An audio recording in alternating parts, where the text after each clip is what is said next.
leader yi nekk fii ci diwaan bi di Ahmed Dieye juriste fiscal président du mouvement Touba Toul ma fierté nekk conseiller municipal fii ci commune bu Touba Toul waaye itam mu nekk chargé de cours ca ISM ca diwaanu Ndakaaru ñu fas yéene sekk ak moom ci émission bi ñu duppee penc mi ànd ci nag ak le grand journaliste Ibrahima Fofana jiite Xombal Info ak groupe média Touba Toul ak K25 Malick Sargué nekk ci kàddu yi fas yéene ànd ak naataangoom Fofana ñu sekk waxtaan ci diiru fanweeri minute waxtaan ak monsieur Ahmed Dieye ci ay yëngu-yëngoom waaye itam ay ambition dugg itam ci final bi nga xam ni moom la fas yéene amal fii ci Touba Toul dajale jeunesse bi fédéré leen fas yéene nag soobu ci li nga xam ni moo di ay des actions de développement xam naa loolu dinañ ci ñëw ci suñu biir émission balaa boobu ñu bàyyi ki nga xam ni moo di monsieur Ahmed Dieye mu daal di présenté askan wi teewlu ko. waaw salaamaaleykum jërëjëf Malick Fofana Fallou maa ngi leen di ziar di kontaan trop ci dalal bi ma leen dalal fii ci sama dëkk di Kër Thiaf Touba Toul di am mbégte ak contentement bu baax a baax di war a tontu ci seen ay laaj dal leen ak jàmm maa ngi leen di souhaiter vraiment la bienvenue à Touba Toul notre très chère commune di nuyu également waa Touba Toul yëpp parce que ñu Touba Toul yëpp bàyyiwuma kenn toute la commune maa ngi leen di nuyu di leen ziar te di leen masawu également ci coono yi ñu teg depuis démb pour en tout cas pour la finale du championnat de la zone 9 de Touba Toul depuis démb ba tey kenn toogul toute la jeunesse est mobilisée nekk ci di ko waajal bu baax a baax jërëjëf Malick. président xam naa kon dañuy daal di jublu nag ci waxtaan wi gannaaw bi nga defee présentation bi askan wépp di ko bàyyi xel ci àdduna bi rawatina nag képp kuy doomu Touba Toul nekk fu ne ci àdduna bi rawatina fii ci Sénégal laaj bu njëkk bi président maanaam taxawal nga mouvement bu ñu duppee Touba Toul ma fierté lan moo sabab mouvement boobu ak lu waral taxawaay yi. waaw jërëjëf sëñ Malick question boobu xam naa dinaa sawar ci tontu ci ndax daf ñuy permettre ñu wax askan wi ak internautes yi ñuy seetaan ñu retracer jaar-jaaru mouvement bi le mouvement Touba Toul ma fierté ñu ngi ko samp le 9 mars 2014 mën naa ne ci lañ ko ngénte ci ay xalaat yu jeunesse bi amoon pour taxawal lu ni mel fii ci goxu Touba Toul waaw biñ ko taxawalee vraiment mu réunir jeunesse du ma ne jeunesse Touba Toul yëpp mais en tout cas une très grande partie de la jeunesse de Touba Toul ñu nekk fi aussi di xeex pour la défense des intérêts matériels et moraux des populations de Touba Toul et également di teg ay actions citoyennes ak ay initiatives citoyennes yoo xamante ne nii ça va dans le sens de la prise en charge des préoccupations de nos chères mamans, papas et grands frères, grands sœurs, en tout cas des populations de Touba Toul. Mouvement bi également, c'est un mouvement de citoyens, mais de politique locale, parce que mouvement la boo xamante ne jot na participer ci ay élections locales. Yàlla dogal comme ni ñu koy faral di wax, on n'avait pas gagné, mais yàlla dogaloon ñu am score mémorable. ñëpp di ko fàttaliku loolu sax moo tax tey man mii ma nekk conseiller municipal en 2014 et je me rappelle comme je le rappelle toujours d'ailleurs bokkoon naa ci les plus jeunes candidats du Sénégal parce que à l'époque je n'avais que 27 ans kon mouvement bi loolu lañ mën a jàpp ci jaar-jaaram mouvement bi nag tey en tout cas au niveau de l'échiquier politique local mën naa ne bokk na ci structure politique yi ëpp doole Touba Toul wax dëgg fa yàlla de par sa mobilisation de par nit ñi niñ ciy jàppee de par ses moyens de par en tout cas en tout cas sur bien des plans le mouvement Touba Toul ma fierté est là et constitue une structure politique locale et très redoutable jërëjëf. président ñu gis ni mouvement bi ci li nga jot a leeral askan wi di ko bàyyi xel bokk na ci mouvement bi nga xam ne day œuvrer lu jëm ci ay action jëm ci askan wi maanaam lu sabab mbaalum développement local ci gàttal ndaxte ji leeral yi ak li nga xam ne moo di songu li nga xam ne moo di activités yi gën nga ko wéyale ci askanu Touba Toul wala depuis bi mouvement bi taxawee wala déet. waaw loolu moom ci la ñu nekk te xam naa ne dañuy ci la ñuy sax parce que di nga ma permettre ma fàttali suñu slogan wu mouvement dañ ko tënk ci ay wolof ci ñeenti baat gëm sa bopp gëm sa gox loolu mooy suñu slogan. boo gëmee sa bopp ba pare rayante ñefe au niveau national ba doon dara nga retourné waat sa gox def fii li nga xam ne ni moom la gox bi soxla donc loolu mooy slogan bi moo tax nag chaque année lu mu gàtt-gàtt au-delà même des actions sociales yi ñuy def te nga xam ne ça n'a rien à voir avec la politique loolu c'est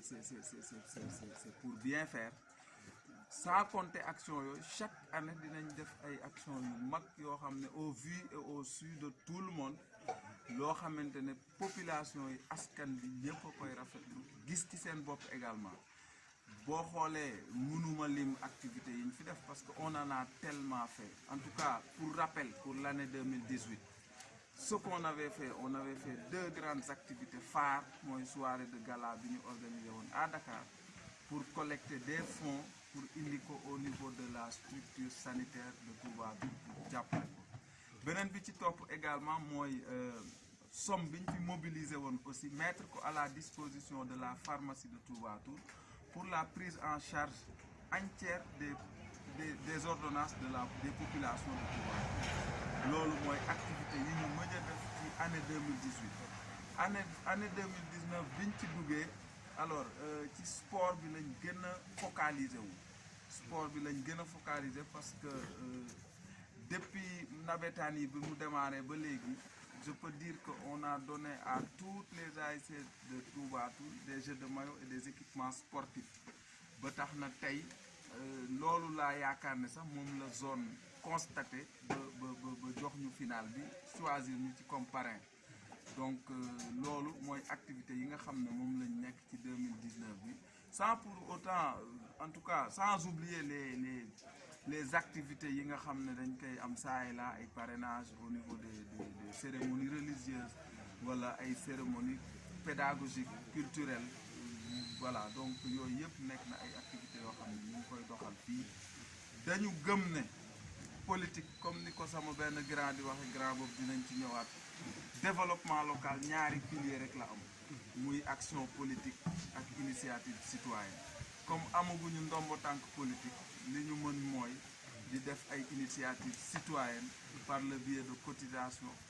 par le biais de partenariat di ko def ci gox bi pour ñu soqale xam naa damay bàyyi sama naataango Ibrahima Fofana Khombole Info mu samp ay laajam ndax ñun ñoo sekk waxtaan bi. jërëjëf Ibrahima waaw mu mel ni man fi ma jëm rek mooy dafa am mandarga goo xam ne dañ koy gis ci seen mouvement bi muy appel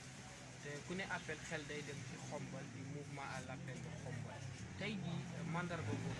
naka la wala lan la jërëjëf Fofana laaj ñëw na fu mu war a ñëw parce que daanaka foofu laa daaneele grand boobu ma doon wax mooy le grand Maguette Boye nekk grand bu sore ci man nekk un collègue nekk un grand frère nekk un oncle parce que samay nijaay seen kër lañ doon jàngee Khombole ku ne xam na ne Khombole ak Touba lu yàgg la parce que moom comme il a l'habitude de le dire c'est 2 communes historiquement et géographiquement liées historiquement parce que tey ñu jóge Touba Toul dem di sëy Khombole mënoo leen compter ñu jóge Khombole ñëw di sëy Touba Toul également mënoo ko compter ñoo bokk cosaan yi ñoo bokk lépp ñoo bokk yëpp géographiquement liées parce que sur le plan géographique c'est des communes frontalières donc ñoo bokk suuf daanaka ñoo bokk ay frontières kon ñaari communes yooyu dara xajul ci diggante bi Maguette Boye nag dafa nekk une personne boo xamante ne man dama gëm ne bu ñu ci amoon 10 dans le département bi dina gën a soqaleku alors pour tontu directement ci laaj bi boo leen seetloo ci ni ma indi historique mouvement Touba Toul ma fierté war ngeen ci déduire ne effectivement moom moo mag mouvement à l'appel de Khombole parce parce que mouvement la boo xam ne su ma juumul mu ngi juddu entre 2016 et 2017 alors que mouvement Toubatoul Ma Fierté mu ngi juddu 2014 le 9 mars. alors dafa nekk un grand boo xam ne dañuy waxtaan ci politique bokk lu ñu bëgg ci département bi bokk lu ñu bëgg également ci suñuy communes respectives bi ñu waxtaanee il a vu que effectivement ñu ngi def ay activités yoo xam ne moom bëgg na ko def à Khombole wala même plus ci la ñu waxtaan mu ne ma moom dafa bëgg a lancer un mouvement nu mu koy tudde mooy appel action pour le progrès une exigence locale loolu appel boobu noonu moo indi à l'appel de Khombole bi ñu ci waxtaanee ba am ci déggoo ma ne ko grand comme tu es un collègue un ami un frère un oncle un grand frère nañ fexe boole suñu ay doole te incha allah rabbi loolu dina romb sax département de Thiès parce que un collègue qui est là assis et qui est dans le département de Bambey incha allah rabbi bëgg nañu affaire bi dem ba dans tous les départements du Sénégal Abdou Aziz Diom que je salue au passage ñu ngi toog moom tamit day yëngutu ci goxam ci yu ni mel donc pour ñëwaat ci loolu rek en tout cas appel loolu moo tax boo leen seetloo daanaka logo yi benn la logo baa ngi nële c'est presque le même logo moo tax ñu jël suñu logo effectivement ajouté ci appel mais tuddul à l'appel de Toubatoul mais appel Toubatoul Ma Fierté donc loolu mooy relation rapport yi ñu am ak ONES ñu koy nuyuwaat bu baax di ko ñaanal également askanu Khombole jàppale ko te mu jib ko jërë ngeen jëf foofu. président mooy rapport de fraternité rapport yu leen lié yàgg mu ngi koy wax nga ko mais ndax xalaat ngeen parce que balay élargissement bi am itam il faut que ngeen impliqué wu li nga xam ne mooy développement local bi ba nit ñi gën leen a ràññee ndax tudd nga fi département Bambey mais dafa am gox yu wër Toubatoul di yëngatu xëy na mouvement yi bon amagu fa wala déggaguñ ko fa ndax tey jii am na benn système de planification boo leen taaj ci table ji ak magay fas yéene koo ànd ak gox yooyu wala sax biir Toubatoul comme lu mel ni podium de l'excellence wala yeneen activités yoo xam ni à l'appel ñu ngi koy dérouler nga fas yéene koo sumb fii ci Toubatoul. waaw loolu c'est en vue bokk na ci parce que podium de l'excellence bi nga xam ne à l'appel de Khombole ñu ngi koy organiser bi moo nekkoon 3e édition su ma juumul et avec brio il l'organise avec brio 3 éditions yëpp j'ai été présent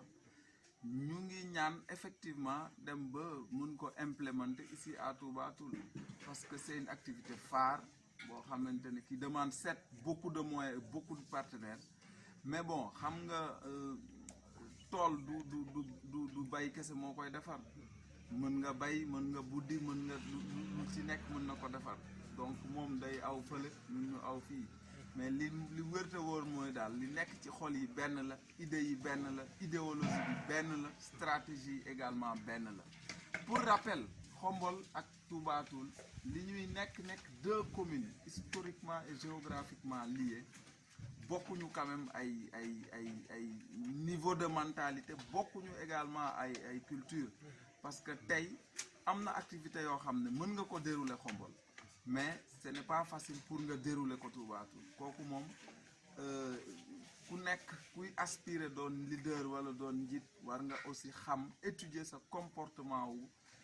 say population pour nga xam exactement ñoom lañ gën a soxla lan moo nekk en tout cas loo xamante ne lu actuel la lu urgent la loo xam ne war nañ ko mën dérouler moo tax activité yooyu ñun suñuy activité ñu gën ko orienté ci jeunesse bi les femmes ak tamit sur le plan social et sanitaire loolu moom foofu lañ gën a orienté suñu ay activité pour vraiment jàppale askanu Toubatoul. ku ni mouvement xel day dem ci wàllum politique est-ce que tey jii seen mouvement bi dafay yëngatu ci wàllum politique kon. waaw loolu moom c'est une question boo xam ne mën naa ne tontu naa ci sax parce que bi ma lay définiral mouvement Toubatoul Ma Fierté dama la wax ne la c'est un mouvement citoyen certes mais de politique locale mooy échéance électorale locale bu fi am ñu fekkete tal te mën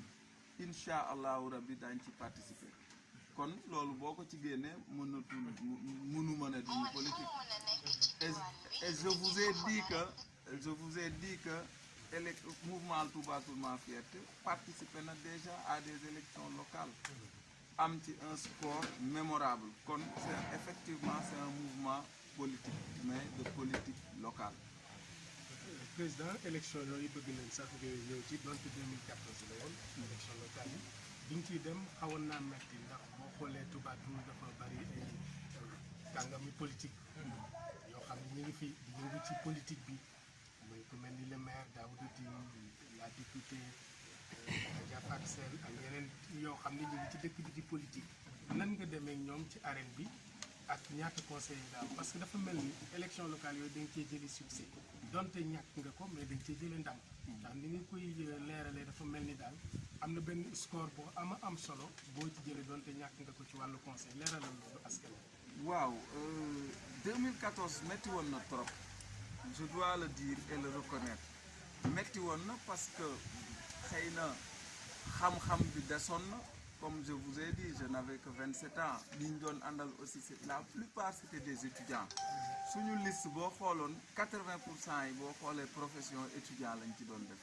wala cultivateur donc yàlla dogal na nag tey étudiants yooyu ñoom ñoo dem ba mag doon ay professeurs ñii doon ay ingénieurs ñii doon ay informaticiens ñii doon lu nekk donc ñooñu noonu ñoo mag tey bi ñuy dem élection en 2014 Touba Toul y avait que 6 candidats dont 2 yi nga lim muy Daouda Tine le maire actuel sama nijaay que je salue au passage parce que c'est un oncle avant d'être un adversaire politique adversaire entre guillemets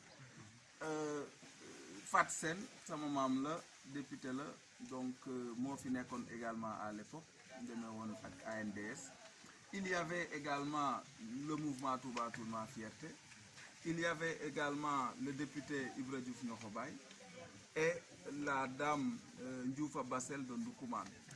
donc Daouda moo jëloon premier donc APR à l'époque Ibrahima Faye moo leen représenté woon moo demoon ci seen liste moo jëloon deuxième Fatou Sène jël troisième Touba Toul Ma Fierté jël quatrième Ibra Diouf Niokhobaye jël cinquième et Ndioufa Bassel ñëw nekk dernier ci liste bi jëloon sixième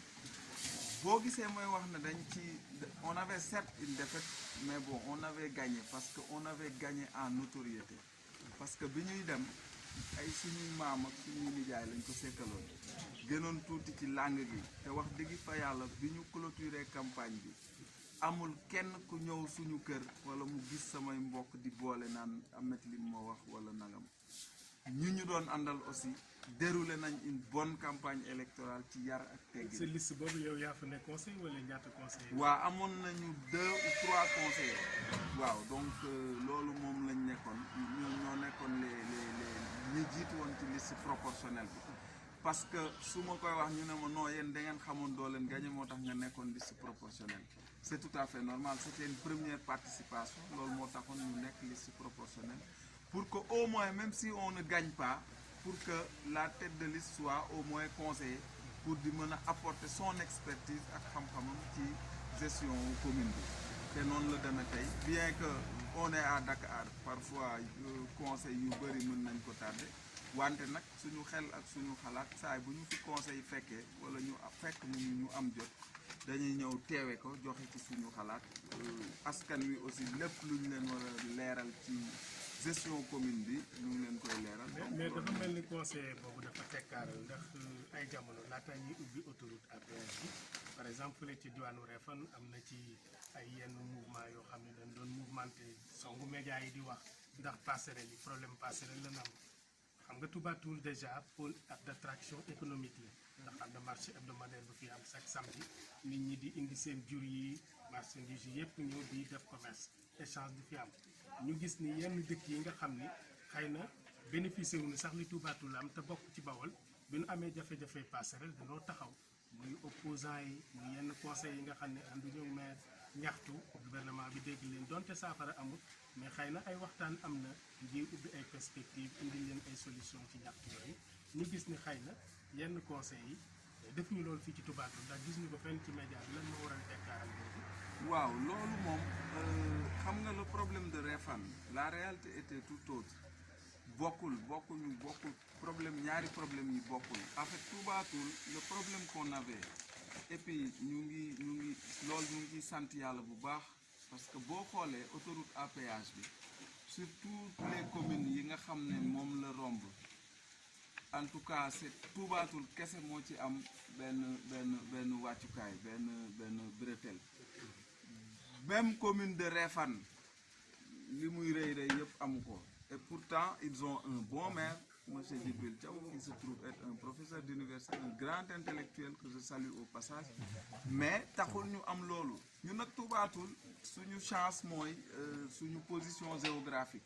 parce que on a Tivaouane derrière qui est une cité religieuse mais mooy li ma la doon wax ci culture Touba Toul bokkul ci culture Touba Toul ci yenn ñaxtu yi parce que dañu nekk dëkk boo xam ne en fait ni ñu demee socialement ni ñu demee ci ay liens de parenté dafa doy waar xam nga sànq maa ngi lay limal ne la le maire c'est un oncle direct la députée sama maam la direct ainsi de suite koo ci jël rek am na lu ngeen bokk ngeen 3 ou 4 fois moo tax généralement bokkul ci sunu culture ñuy jël micro di décrier wala di sànni xeer wala nangam mais mën nañ ko nag mën nañ dajale presse bi yëpp def li gaañi di def mais loolu amul solo ñun li am solo ci ñun mooy maanaam changer dëkk bi par la concurrence positive bu ñu xoolee xam ne lii kat mësu fi am ñu dem fexe jëli ko indi ko Touba Toul pour que ku ko dul woon def nga jéem ko def donc au niveau de nos adversaires aussi c'est ça par exemple quand on donne un jeu de maillot bu ñu joxee 10 ñu gis beneen adversaire joxe 5 mais c'est bien donc ça c'est au grand bénéfice des populations de Touba Toul ñun noonu la ñuy politiquer noonu la ñuy opposé woo bu ñu gisee loo xam ne jàpp nañ ne jaarul yoon s'il faut dénoncer certes dinañ ko dénoncer mais dañ ciy ànd ak yar ak teggin tekk ak tey. jërëjëf loolu leer na di leen xamal ba léegi mbokk yi nga xam ne yéen a ngi bàyyi xel yéen a ngi ànd ak seen K25 ak Xombal Info nga xam ne jamono bi ku nekk nit nekk ci àdduna rek yaa ngi bàyyi xel émission bi ak ki nga xam ne moom mooy Ahmed Dieye président Ahmed Dieye voilà donc fu may ñëw ak yow président mooy leeral nga li nga xam ne moom mooy juddu mouvement bi tey jii élection yi aj nañ ko bañ ko ajee jàngat bi ngeen ci njëkk am ak yëg-yëg bi lan la. waaw xam nga loolu moom prérogative bu état la xam nga c'est l'état qui définit la politique de la nation politique boobu nag dafa bari lu mu wundu il y a une politique budgétaire politique fiscale politique économique politique monétaire politique électorale yépp donc loolu état moo am sañ-sañ bi su fekkente ne gouvernement ak opposition dañu toog waxtaan d'un commun accord décider ne élection yi kat mënuñu ko amal à date échue bu ñu ko renvoyer ñun duñu am lu dul se conformer à cette décision de l'État et de l'opposition loolu rek lañ ci mën am mais daal li ma mën a xamle mooy élection locale bu doon suba incha allah rabbi pare nañ pour participer ci comme niñ ci participer woon te am nañu yàqin ne buñ ci participer waatee mën na gën a am solo ci askan wi ak ci ñun yëpp parce que kéene gi ñu am ci Touba Toul du ay caaxaan te bëgg lu ñu am dugaluñu ci ku nekk xam na ne politique coono yi moo ëpp bànneex bi foofu la preuve depuis démb ba tey nelawuma sama ñi may àndal les membres du mouvement Touba Toul Ma Fierté les fiers on les appelle les fiers comme on appelle les appellistes ñooñu démb ba tey tamit il se décarcasse il se donne corps et âme hein il se bat également bec et ongle pour que vraiment que la finale se passe dans d'excellentes conditions. bëggoon nañu xam également ban bannière ngay féete parce que bu dee coalition Benno Bokk Yaakaar jamono bii lan naan feebaru màgget la fépp foo làmb ma ngay metti bu yàggul dara le cas de Bougazeli presse bi ñu ngi koy wax te ci Benno la bokk représenté askan wi dekkal doomu Sénégal yépp ci àdduna bi assemblée nationale ñu koy jiñ ay affaire phobie muy lu doy waar ah image bu doy waar xamuñu nag am na xamul amuñu en tout cas enquête bi mi ngi ci yoon bi lépp dina leer te jafe-jafe la muy doom boo xam ne naqari nañ koo soigné ci biir benn bopp yaakaar mbiri courant bi yokk nañu ko xëy na yokk bi sax jugewul ci parti bi mais ci gouvernement bi la yow est-ce que tey jii lëndëm yëpp am askan bi di révolutionné wu yow ngay leader politique nekk fii ci Touba bi fan nga ban choix nga tracé pour dem élection locale yi. xanaa choix bi gën ci askanu Touba Toul loolu du ma noppi di ko wax que ce soit le pouvoir que ce soit l'opposition bés bu ñu gisee koo xam ne moo gën ci Touba Toul ñun danañu ko dem jëli indi ko Touba Toul parce que amuñu ci benn intérêt di gis njariñu Touba Toul war ko mën a indi di ko fa bàyyi donc njariñ li nag mën na nekk dans le pouvoir mën na nekk dans l'opposition également actualité politique bi nag li nga ci rappelé c'est dégg naa ko mais bon loolu moom dama ciy passé parce que yaakaar naa ni kenn ku ci nekk am nga ci lecture boo ciy def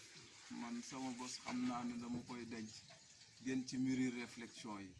côté coalition bi également coalition dafa nekk loo xam ne ni kenn du ko ëmb dañuy xëy rek wasin ko donc mënuloo ne par exemple telle élection wala telle date déjà élection yoo xamagul sax kañ la mënaguloo ci waxu coalition donc li am solo daal pour ñun mooy liggéey continuer liggéey jàppale askanu Touba Toul ci li ñu mën ci li ñu xam ak ci ñi ñu xam loolu lañu mooy suñu objectif principal leneen li incha allah bu jotee yomb wolof Njaay ne na lu jot yomb kon loolu laa ciy tontu. mu mel ni Malick li ñu mayoon ci waxtu mi ngi jëwali ci jeex comme que dugg nañu ak moom ci wàllum politique leeral na lépp bu fekkee amoo leneen loo ko laaj rek ñu jéem a dugg ak moom nekk ci li nga xam ne tey moom mooy mbir mi xew fii ci Touba Toul. léegi mën nañu song li nga xam ne moo di activité bi mooy finalu tey bi parrain bi jox nañ la parrainage bi nga nekk ndaw parce que ànd ak say rakk ànd ak sa génération wane li nga xam ni mooy taxawaayu mouvement bi fii ci Touba Toul tey ji préparation yi lan la. waaw comme vous l'avez constaté fii ñu koy préparé nii xam nga final championnat ñu koy woowee CNP championnat national populaire comme son nom l'indique dafa nekk la finale la plus grande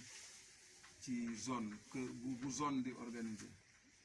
ñu bëri dañuy def erreur boobu pensant que c'est la coupe du maire non c'est la finale du championnat moom moo nekk finale bi gën a mag bu zone di organiser kon loolu bu président zone ak ñi mu àndal équipe am décidé na dañu ko jagleel c'est parce que effectivement am nañ confiance ci ñun gis nañ tamit démarche yi ñuy def ak action yi ñuy réaliser sur le domaine sportif ñu ciy sant yàlla bu baax parce que depuis démb askanu Touba Toul ñooy wax man waxuma ko ñoom ñoo ko wax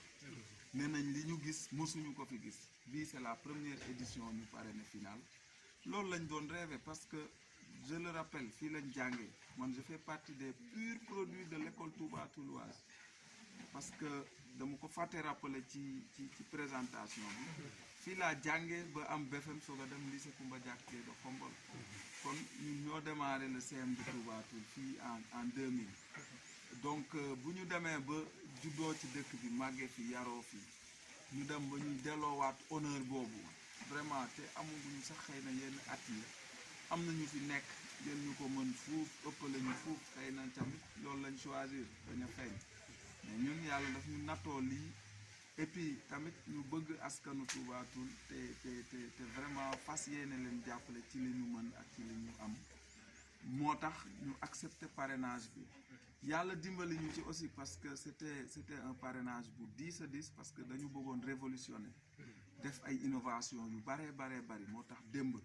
d'abord ñu organiser une caravane boo xam ne dafay sillonner l'ensemble des équipes yi nga xam ne dañu qualifié finale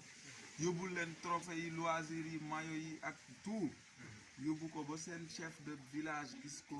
seen maman yeeg seen sœur yeeg seen mag yi seen papa yi ñaan ci ñu soog a dem ci beneen village profito waale ci également sensibiliser supporters yi pour que la finale se joue dans le fair play et dans le calme donc loolu moo nekkoon première innovation bi ci topp ngoon gi également dañu organiser woon un match de classement parce que ku nekk xam na ne demi-finale 4 équipes ñoo koy jongante te toutes ces 4 équipes là ñi nga xam ne ñoo fermer le carré war nañ mën a am une petite récompense moo tax ñu organiser un match de classement 3e place qui opposait l'ASC Jambar ak l'ASC Kanigi et qui s'est soldé par une victoire de l'ASC Jambar ma leen di félicité bu baax a baax beneen innovation bi ci amoon mooy côté matériel ak côté trophée parce que on a apporté des méga trophées yoo xam ne askan bi ñoo ko wax comme je l'ai dit ku ci nekk ku gis trophée yi xam ne ah trophée bii de musuma ko gis ci Touba Toul même le président de la zone bi ni mu wax ne na fekke na finale départementale ba tey musuma gis trophée bu toll noonu kon loolu ñu ngi ciy sant yàlla bu baax dañ ko def nag pour que effectivement comme ni ma leen waxee woon installer cette concurrence positive au niveau de Touba Toul pour que ñu yëngatu ñëpp xam ne lu baax fu mu nekk war nañ ko fa mën jëli jox ko askanu Touba Toul beneen aspect bi mooy côté préparatif yi comme vous le constatez vous avez vu les membres du mouvement Touba Toul Ma Fierté ñoom ñëpp ñu ngi fi depuis ce matin depuis hier sax j'allais dire ñu décarcassé wu pour que lépp jaar yoon donc may profité ci occasion bi di leen masawu coono di leen ballu ak également et puis di leen féliciter ci taxawaay bi ñu taxaw pour que cette finale là connaisse une très belle réussite loolu daal Fofana moo nekk li nga xam ne moom la ñu nekk di ko waajal ci finale bi ñu indi également ay enveloppe yoo xam ne benn yoon bu ma yóbboone benn yoon la fi mës a am parce que damay faral di ko wax Touba Toul a connu une finale référence mooy bi ñu parrainé woon monsieur Mbaye Faye bu CSTP muy ñëw indaale le ministre des sports Matar Ba finale boobu moo nekkoon finale boo xamante ne mooy finale référence bi gën a mag ci Touba Toul te yaakaar naa ne li ñu def ñun def nañ sax ba def lu ko ëpp parce que il faut le dire et le reconnaître ñoom ñoo ñu jox idée wu ut sponsor Tampico ànd ci ak moom ci finale bi moom tam ma koy remercier au passage di remercier madame Diouf mi nga xam ne mooy seen kilifa vraiment ñu taxawaay bu rafet depuis démb vraiment may ñu boisson bu bëri ñëw indi seen camion caravane indi ay produits ay podium ay tribune ak yëpp taxawuñu ci bés bi ba mu rafet loolu tamit nekk fi une innovation parce que c'est la 2e fois que loolu di am Touba Toul final am na fi ba tàyyi boo demee doo fa fekk tribune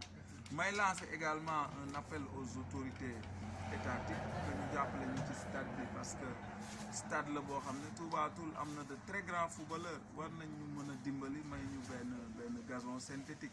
mais balaa ngay ñaan gazon sax da ngay ñaan ay tribune d'abord au moins ñu may ñu benn tribune découverte loolu moom je pense que l'autorité municipale war na ci mën a teg ay jéego comme monsieur Mbaye Faye may nañu benn grille de protection comme il l'avait promis vraiment ñun ñi fi nekk war nañ góorgóorlu xool naka la ñuy def ba am des tribunes ne serait-ce que des tribunes découvertes pour que au moins violence yeeg yooyu di wàññeeku bu match amee donc loolu laa amul lu may wax ci final bi. voilà jërëjëf comme que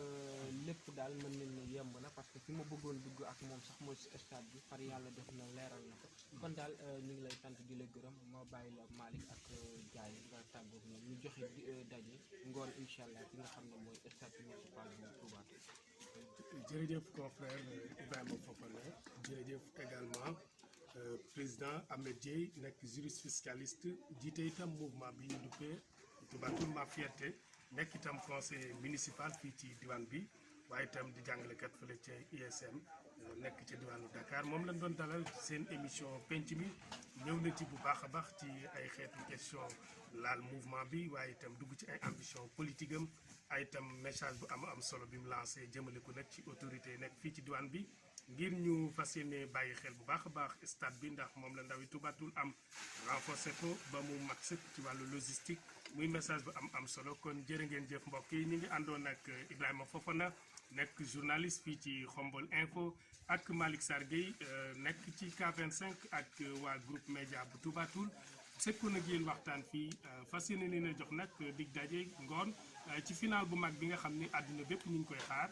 région de Thiès ñu ngi koy xaar waaye askanu Touba Toul ak li ko wër ñu ngi koy xaar muy finalu championnat bu mag a mag kon jërë ngeen jëf mbokk yi ñu ngi leen jox rendez-vous ba beneen yoon incha allah fële ci stade ba bu ngoon jotee di leen fàttali également ñi ngi ànd ak sunu caméraman Fallou Thiaw ngeen baal ñu